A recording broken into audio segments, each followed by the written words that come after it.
You know the feeling. The music is loud, the conversations are overlapping, and you are sitting in the middle of a crowded room, entirely drained. Every minute feels heavy. All you want is to be back home.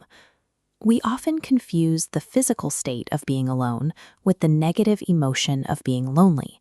They are different experiences. Loneliness is an ache for connection you cannot find. Being alone by choice is a deliberate action. Society often treats alone time as a tragic waiting room, an empty void that must be filled with background noise, scrolling, or superficial small talk until someone arrives to fill the silence. Solitude serves a specific function for a complex mind. It operates as a highly active, heavily equipped workspace. This mental blueprint shows why. The mind of a deep thinker is structured like an alchemist's laboratory, an intricate environment designed for specific, focused labor. A rare mind uses this solitude for psychological exploration and self-discovery. They retreat to the lab to process the world, not to hide from it. Feeling a pull towards isolation in a crowded room is not a social flaw. It is a requirement of your psychological architecture. That machinery requires dedicated, quiet maintenance to function. The primary function of this mental laboratory is personal experimentation. It is where you go to test new ideas, shed destructive habits, and force growth. This process is often uncomfortable. It requires you to confront difficult internal challenges. You have to be willing to burn yourself in your own flame. This diagram illustrates a harsh reality of personal growth. To build a stronger, more resilient version of your identity, the old habits have to be broken down. The philosopher Friedrich Nietzsche captured this when he asked how you could ever become new if you had not first become ashes. Notice how this new structure requires a secure perimeter to stabilize. Tearing down your own ego and rebuilding it takes intense, uninterrupted focus. You cannot safely deconstruct who you are if you are distracted. Inside this secure environment, you run demanding experiments.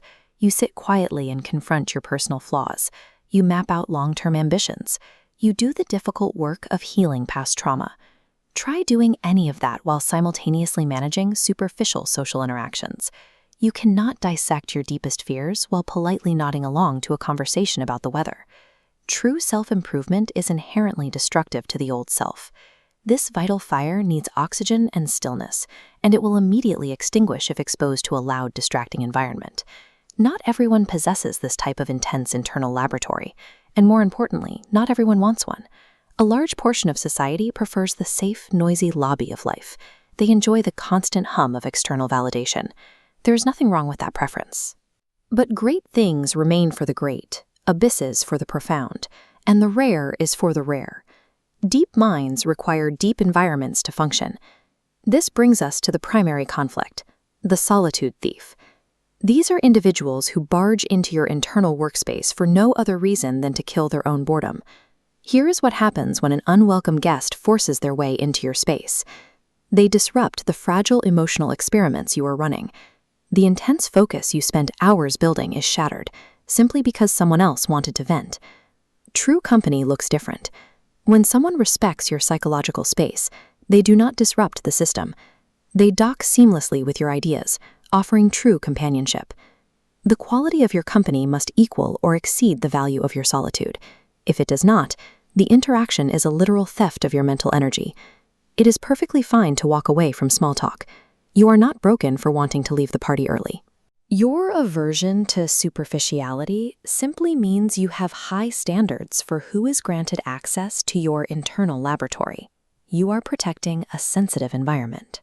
Solitude is the prerequisite for forming meaningful connections. You have to understand the details of your own mind before you can successfully share it with anyone else. Stop saying yes to superficial hangouts born out of societal obligation.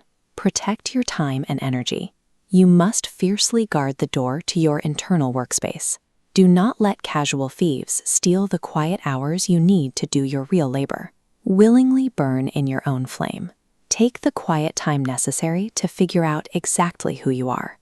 By fiercely protecting your solitude and doing the hard work alone, you ensure that when you finally allow someone inside, they meet a person who is intentional, self-aware, and entirely present.